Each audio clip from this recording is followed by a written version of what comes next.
Good evening, ladies and gentlemen. My name is Tim Harris. I'm the general manager here, and I normally do segment 2. Tonight we have kind of a special thing going on. Today, of course, is Veterans Day. As you can see, we're wearing red today. All of our companies wear red on Fridays to remember everyone deployed, R.E.D. Tonight we have a special that one of our photographers has done, Scott Abel. Scotty is a Air Force veteran, Vietnam veteran, and has done quite a nice piece for us tonight. Please enjoy this. Scotty? Veterans Day is a time to remember those who have served. We recently visited some veterans at the Sterling Inn and heard some very interesting stories. Commander Cox flew dive bombers during World War II at the start of his 40-year Navy career. Yes, I can tell you about one dive bomber run on the harbor. I'll think of the island in a minute, but just as I pushed over, there was an explosion right behind the steel shield of my cockpit seat, and the cockpit filled with smoke, the instruments went out, and I was getting ready to jump, and the fire went out. It had been taken care of, I guess, by the precaution built into the system.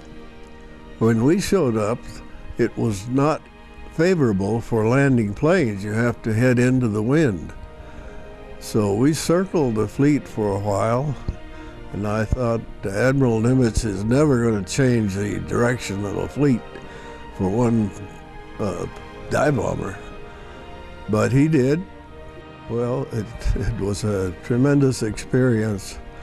And the further away I get from it, the better I feel about it. Charles Sample flew artillery recon missions over Korea in an L-19 aircraft. Here he talks of one of his close encounters while on one of those missions. We was able to get away from that. The small arms fire was hit on the aircraft, but it never caused enough damage where we did have to pull away from it. John Simmers worked Air Force intelligence around Southeast Asia. And on the lighter side, he explained an expression on his shirt. Explain the shirt to those who haven't been to Vietnam. Okay, the shirt is a combination of both French and Vietnamese. And it says, literally translated into English, this man is crazy as hell, or he is seriously screwed up, whichever you prefer. How do they say it? Boku Dikidao. Finally, my late dad, J.P. Abel, who served in World War II as a cook, and saw his share of action in 10 battles, and was awarded some silver stars. 10 major battles. And you thought? Italy, Rome, Anzio, Beachhead. And as a cook, he served some meals to some very distinguished visitors. You said you served a meal to Roosevelt and Churchill one time, huh? Yeah. Well, how were they? Did you talk to them? Well, they was about 30 feet from where I was doing the cooking.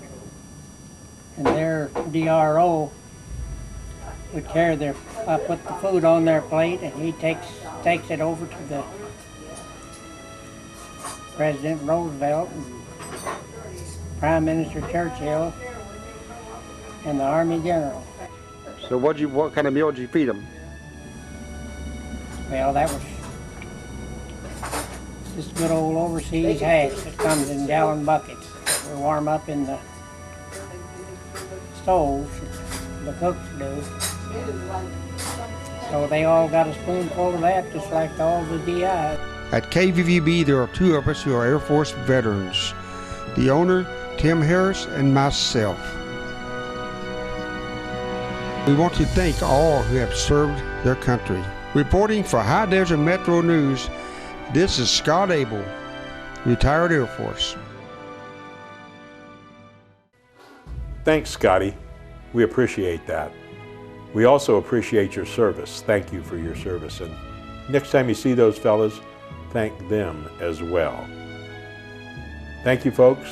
And remember, if you see a veteran, thank you. Good night.